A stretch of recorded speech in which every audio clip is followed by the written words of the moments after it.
Hello students, welcome back to Magnet Brains. मैं हूं स्वाति, आपकी इंग्लिश एजुकेटर, और हम कंटिन्यू करने वाले हैं हमारी 8th स्टैंडर्ड की ऑक्सफोर्ड बुक के सेकेंड यूनिट का first section. The name of the chapter is a day in the country, written by Anton Chekhov, जो कि एक रशियन राइटर हैं। इसका हमने एक्सप्लेनेशन देख लिया, समरी देख लिया, क्वेश्चन आंसर्स भी देख लिया। अब हम देखने वाले हैं ग्रामर सॉल्यूशंस। तो आपकी बुक के पेज नंबर 46 पे वी हैव सर्टेन क्वेश्चंस। तो हम पहले उसको देख लेते हैं। टॉपिक क्या है? Future continuous and future perfect forms. तो फ्यूचर कंटिन्यूअस टेंस और फ्यूचर परफेक्ट कंटिन्यूअस टेंस, अब ये जब आप यूज करते हो, जब भी ये सारे जो टॉपिक्स होते हैं, ये टेंसेस के जो टॉपिक्स आते हैं, तो कंफ्यूजन हो जाता है कि कहाँ लगेगा। इसके लिए डिस्क्रिप्शन बॉक्स में आपके पास ऑलरेडी काफ़ी सारी लिंक्स हैं जो टेंसेस से रिलेटेड हैं। आपको कोई डाउट नहीं होगा। फ्यूचर टेंस की तीनों लिंक्स आपको डिस्क्रिप्शन बॉक्स में मिल जाएंगी। So please go check that out for detail description and then come here so that you know we can do the questions. यहाँ पे आपको दिया हुआ है fill in the blanks with the verbs given in the box to complete the conversation on the next page. तो ये आपको पूरे सारे वर्ड्स दिए हुए हैं। Before I start this, let me just give you a small like introduction. When I say future continuous tense, what is future continuous tense? Future continuous tense का मतलब होता है something which is about to happen in the future and we say कि उस वक्त वो हो रहा होगा, मतलब ये चल रहा होगा, मैं जा रही होंगी, हम खा रहे होंगे, हम पिकनिक पे जा रहे होंगे, उस वक्त तो मैं फ्लाइट में बैठी होंगी। So when you say that some action which will be going on in the future, उसे हम कहते हैं future continuous tense। future continuous tense का एक सिंपल सा फंडा होता है, सब्जेक्ट आ जाता है आपका जिसके बारे में भी बात कर रहे हो।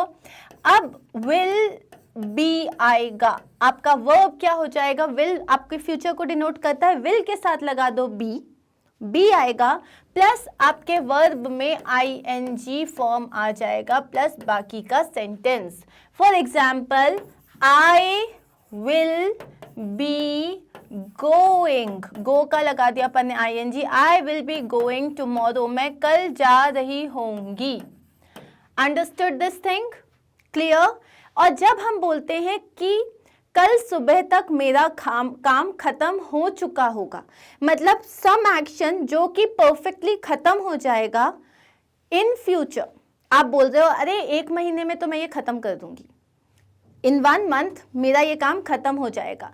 तो कोई चीज़ जो फिनिश हो जाएगी, जो परफेक्टली फिनिश हो जाएगी, वहाँ हम यूज़ करते हैं फ्यूचर परफेक्ट टेंस, और उसका क्या फॉर्म होता है? सब्जेक्ट प्लस इसमें आ जाता है विल, क्योंकि ये फ्यूचर को शो करता है। अब परफेक्ट टेंस में क्या होता था? परफेक्ट टेंस में आता था हैव, और हैव के बाद आप लगाते थे वर्ब का थर्ड फॉर्म विच वॉज, जैसे कि अगर ईट है तो ईट का क्या हो जाता है? ईटन। अगर ब्रेक है तो ब्रेक का थर्ड फॉर्म क्या होता है? Break, broke, broken. तो यहां पे क्या हो जाता है? गो का क्या हो जाएगा? गो, वेंट, गॉन। तो यहां पे आप बोलोगे आई विल हैव गॉन, मैं तब तक जा चुकी होंगी, ट्रेन निकल चुकी होगी। So this is your future perfect tense, future perfect tense. तो अब आपको यहाँ पे देखो, जितने भी सेंटेंसेस दिए हुए हैं आपको, यहाँ पे जितने भी फ्रेजेस दिए हुए हैं, इनको आपको यूज करना है आपके फिल अप द ब्लैंक्स में जो ये रहे। पहले हम समझ लेते हैं सेंटेंस को और फिर यूज करेंगे। वी डैश दनिल्का इन 10 मिनट्स, हम दनिल्का से 10 मिनट में मिल रहे होंगे। मतलब अब यहाँ पे आप क्या बोलोगे? वी मतलब पहुंच रहे होंगे, वी विल बी रीचिंग दनिल्का। अब वो रास्ते में क्या बोल रहे हैं? वी विल बी रीचिंग दनिल्का, मतलब हम बस 10 मिनट में पहुंच रहे होंगे। तो यहाँ पे आपने क्या बोला कि आप 10, अब यहाँ पे आप एक और चीज भी बोल सकते हैं, वी विल हैव रीच्ड दनिल्का, हम 10 मिनट में पहुंच चुके होंगे। अब हमें ऑप्शंस भी तो देखने पड़ते हैं। यहाँ पे ऑप्शन में क्या है? We will be heading, we will be reaching, तो हमने क्या यूज किया? We will be reaching. Next है but the rain dash him by then, लेकिन तब तक तो बारिश उसे भिगा चुकी होगी। फ्यूचर में काम कंप्लीट हो चुका होगा, कौन सा टेंस आएगा, फ्यूचर परफेक्ट टेंस आएगा। तो हम क्या बोलेंगे, तब तक तो it will have drenched, rain will have drenched Anil का, तो ये आंसर क्या आ जाएगा, will have drenched him. Next क्या है, no Fyokla I can look at the clouds and read the weather, मैं अभी जो है क्लाउड्स को देख सकता हूँ और मैं वेदर को समझ सकता हूँ। It will not be raining till late evening, it will not be raining मतलब शाम तक बारिश नहीं होगी। It will not be raining till late evening, तो अगेन यहाँ पे क्या बोल रहे हैं कि ये आपका प्रेजेंट टेंस है, ये पास्ट टेंस है और ये फ्यूचर टेंस है। तो आपने क्या बोला, फ्यूचर में कोई काम यहाँ पे कंटिन्यू नहीं हो रहा होगा, तो आपने बोला it will not be raining till late evening. We will have taken Danilka and will be heading home by then. हम जो है हम ऑलरेडी दनिल्का को ले चुके हैं और शाम तक तो हम घर के लिए निकल चुके होंगे, निकल रहे होंगे। Do you mean that it will only be drizzling for the next 1 hour? तो आप ये कहना चाहते हो नेक्स्ट 1 घंटे में सिर्फ ड्रिजल होने वाला है, बारिश नहीं होगी बहुत ज़्यादा। Yes, and it will start pouring after that. और 1 घंटे के बाद बहुत जोर से बारिश होगी। It will start pouring का मतलब क्या होता है, डाउनपोर मतलब बहुत ज्यादा जोर से बारिश। अब है यहाँ पे the verbs in the preceding exercise can be categorized as following. जो आपका verb showing action about to be performed in the near future, जो near future में आप काम करने वाले होते हो उससे आप बोलते हो फ्यूचर कंटिन्यूस टेंस में जो आप करने वाले हो। यहाँ पे आप बताते हो कि कोई एक्शन एक सर्टेन टाइम में फिनिश हो जाएगा, कल तक ये खत्म हो जाएगा, परसों तक ये खत्म हो जाएगा, कोई एक्शन सर्टेन टाइम में खत्म हो जाएगा, तब हम यहाँ पे क्या बोलते हैं, उसको फ्यूचर परफेक्ट टेंस बोलते हैं। तो ये हो गया will be reaching, will not be raining, will be heading, will only be drizzling, will start pouring, will have drenched. Okay, अब हम आते हैं आगे जहाँ पे वर्ब्स जो है वो फ्यूचर कंटिन्यूस फॉर्म लेते हैं। कहाँ लेते हैं, future continuous form, future perfect continuous form, sorry, future perfect continuous form. Verbs showing action that will be finished by a certain time in the future have the future perfect form। और इसमें भी हम जब future perfect continuous की बात करते हैं, जैसे है keeping this distinction, जैसे यहाँ पे आप देखो the author will have held और will be holding, क्या आएगा, a press conference this evening। अभी हम future perfect continuous थोड़ी देर बाद डिस्कस करेंगे। फ्यूचर कंटिन्यूस और future perfect continuous, future perfect tense, future continuous will be going, future perfect will have gone, इसको आपको देखना है। बहुत सिंपल एक्सरसाइज है, बस थोड़ा सा ध्यान देना।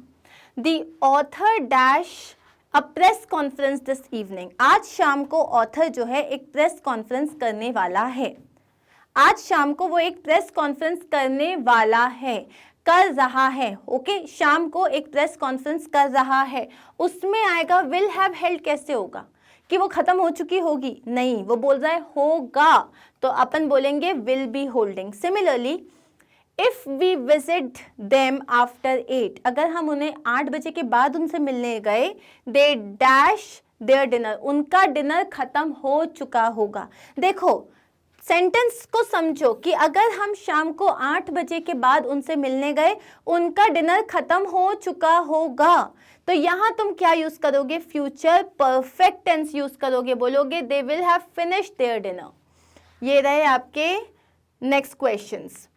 When summer comes I dash of the good times we had, जब समर आएगा, जब समर आता है तो मैं जो हमारी ब्यूटीफुल मेमोरीज हैं उसके बारे में सोच रही होती हूँ, सोच रही होंगी।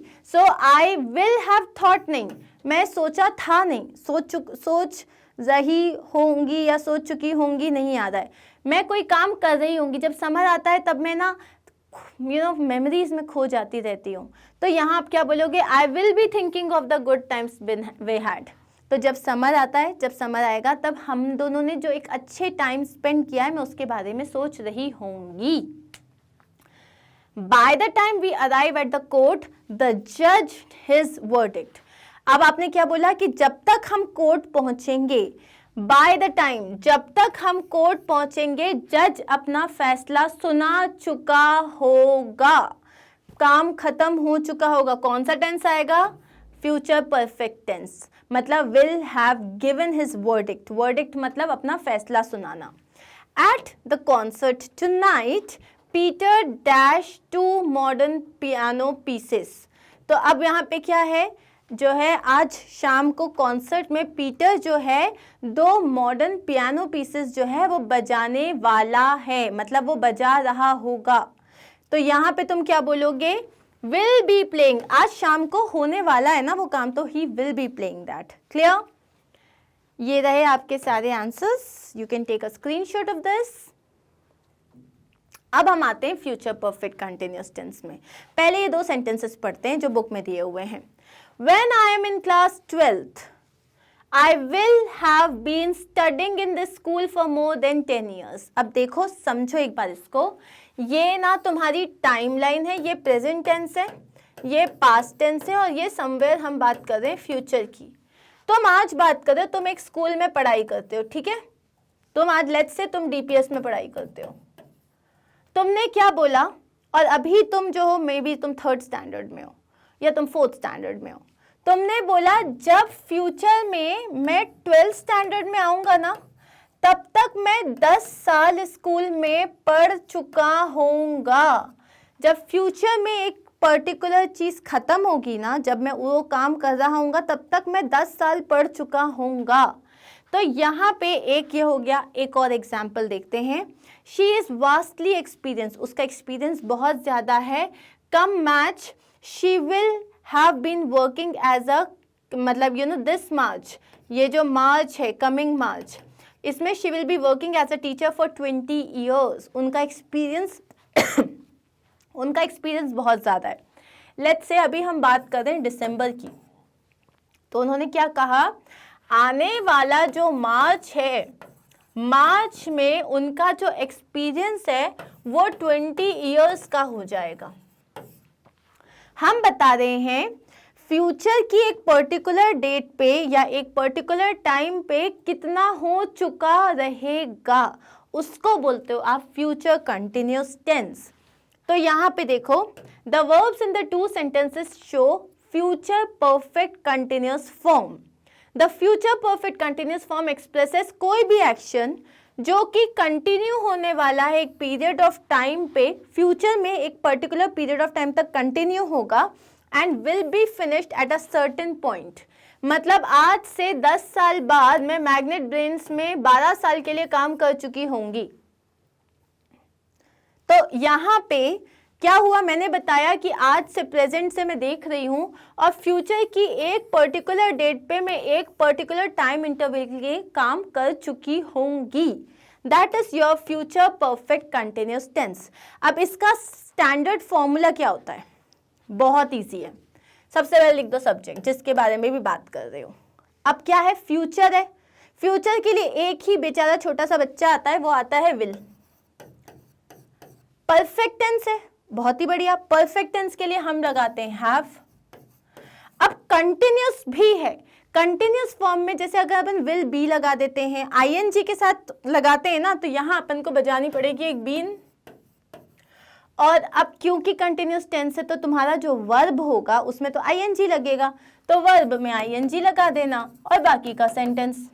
इसका मतलब I will have been listening to you, I will have been talking to you, you will have been dancing, or they will have been looking. This is how you have to create future perfect continuous tense. अब हमारे पास यहाँ पे हैं questions और आपको verb दिया हुआ है। बहुत सिंपल काम क्या करेंगे अपन को future perfect continuous tense में verb को change करना है। When her train finally arrives, जब उसकी ट्रेन फाइनली आती है, we dash for more than 3 hours, हम 3 घंटे से ज़्यादा वेट कर चुके होंगे। मतलब उसने क्या बोला, अभी हम यहाँ पे हैं और हम वेट कर रहे हैं, ऑलरेडी हम वेट कर रहे हैं, ठीक है। जब उसकी ट्रेन आएगी, मतलब फ्यूचर में मान लो इधर उसकी ट्रेन आई, तब तक तुम 3 घंटे के लिए जो है वेट कर चुके होगे। तो क्या हो जाएगा, वी सब्जेक्ट है, वी के बाद लगा दो विल, फिर लगाओ हैव, फिर बजाओ बीन, और ये जो वर्ब है वेट उसको कर दो waiting. We will have been waiting for more than 3 hours। अब similarly by October I will have been living in this house for the whole year, मतलब आने वाले टाइम में अक्टूबर में मैं इस हाउस में जो है पूरे 1 साल के लिए रह चुका होऊंगा। Bye the time he reaches here the concert will have been going on for 2 hours। ये रहे आपके आंसर्स। नेक्स्ट क्या है, she will have been watching television for more than 6 hours when this particular program ends। ये तुम अभी है ना बैठे हुए हो, वो लड़की टीवी देख रही है, इस टाइम पे ना टीवी का वो प्रोग्राम खत्म होगा, तो जब वो ये टीवी देखना खत्म करेगी ना, जब ये प्रोग्राम खत्म होगा तब तक वो 6 घंटे के लिए टीवी देख चुकी होगी। क्या हो गया, कोई काम जो कि कंटिन्यू होगा फ्यूचर में, एक पर्टिकुलर पॉइंट पे जब खत्म होगा तब ऑलरेडी इतने आवर्स हो चुके हैं। ये हो गया future perfect continuous tense. She will have been watching television. Cool. The baby will have been sleeping for 12 hours by the time the father returns home from work। तो जब उसके फादर वापस आएंगे तब तक वो 12 घंटों के लिए सो चुकी होगी। When she finally writes her thesis, she will have been working on it for nearly 12 years। जब फाइनली वो अपना थीसिस लिखेगी, वो 12 साल से उस चीज पे काम कर चुकी होगी। ये हैं आपके answers. You can take a screenshot. Clear. अब ये बहुत सिंपल एक्सरसाइज है, but you should know this is very important. Dictionary skills. जब भी आप डिक्शनरी में, गूगल में कभी भी कोई वर्ड का मीनिंग ढूंढते हो तो आप सीधा मीनिंग पे जाते हो, but there are lot more information जो है आपको एक वर्ड के बारे में पता होना चाहिए और डिक्शनरी आपको अवेलेबल कराता है। जैसे ये है आपका वर्ड एम्बैंकमेंट, ठीक है। मैंने जैसे ही इसको डिक्शनरी में सर्च किया, सबसे पहले इस तरीके से डॉट्स के साथ आता है। इसका मतलब क्या होता है, वो हमें बताते हैं कि वो जो एक वर्ड है उसमें कितने सिलेबल्स हैं। मतलब एम्बैंकमेंट, ब्यूटीफुल, गॉर्जियस। तो यहाँ पे हमें पता चलता है एक वर्ड में कितने सिलेबल्स हैं। तो ये पहली चीज क्या हो गई, यहाँ पे वो हमें सिलेबल्स बताता है, नंबर ऑफ सिलेबल्स। फिर आता है यहाँ पे, ये क्या बताता है हमको, ये बताता है कि किस सिलेबल में आपको स्ट्रेस देना है। स्ट्रेस सिलेबल बताता है। उसके अलावा प्रोनाउंसिएशन बताता है, एम्बैंकमेंट, एम्बैंकमेंट। तो इसका साउंड क्या होता है, ए सेज ए, तो ये हो जाएगा एम्बैंकमेंट। अब ये जो नाउन लिखा है, नाउन का मतलब क्या है कि ये हमें बता रहा है पार्ट ऑफ स्पीच। नाउन है, एडजेक्टिव है, एडवर्ब है, क्या है। और सी का मतलब क्या है, बता रहा है कि काउंटेबल नाउन है या अनकाउंटेबल नाउन है। देन ये पूरा जो दिया हुआ है ये क्या हो गया, मीनिंग हो गया। और यहाँ जो दिया हुआ है ये क्या है, ये इसका यूसेज है। तो यहाँ हम देख लेते हैं, ठीक है। सबसे पहले यहाँ पे क्या है, नंबर ऑफ सिलेबल्स दिया है, this is your pronunciation, this is the stress syllable, ये आपका पार्ट ऑफ स्पीच हो गया, ये मीनिंग हो गया, एंड लास्ट में आपको दिया हुआ है एक एग्जाम्पल सेंटेंस जो कि है यूसेज। ये डिक्शनरी के स्किल्स हैं जो हमें हमेशा पता होने चाहिए। कभी भी किसी वर्ड का मीनिंग देखो ना, उसका ये जरूर देखना कि वो क्या पार्ट ऑफ स्पीच है, अदरवाइज कभी उस वर्ड को यूज करना आएगा नहीं। कोई वर्ड एडजेक्टिव की तरह अगर दिया है और आपने नाउन की तरह यूज किया तो वो वर्ड गलत हो जाएगा। Clear. Thank you so much guys. Here we are done. ये सारे हमने इसमें ऑलरेडी फिल कर लिए हैं। We are done with the grammar solutions of this chapter. Thank you so much for being with me. I hope you understood the chapter well. In case you have got any doubts, then you are supposed to write it in the comment box. And if in case you liked it, then please like, share and subscribe, and visit our website, which is magnetbrains.com, so that it's very easy for you to find the videos, because all you have to do is go to courses, click on the the class that you wish to study, then subject, then the topic, and the video will appear like this. Yay, so simple, right? So thank you once again for being with me, and I hope you like the video. Do not forget to clear. Bye.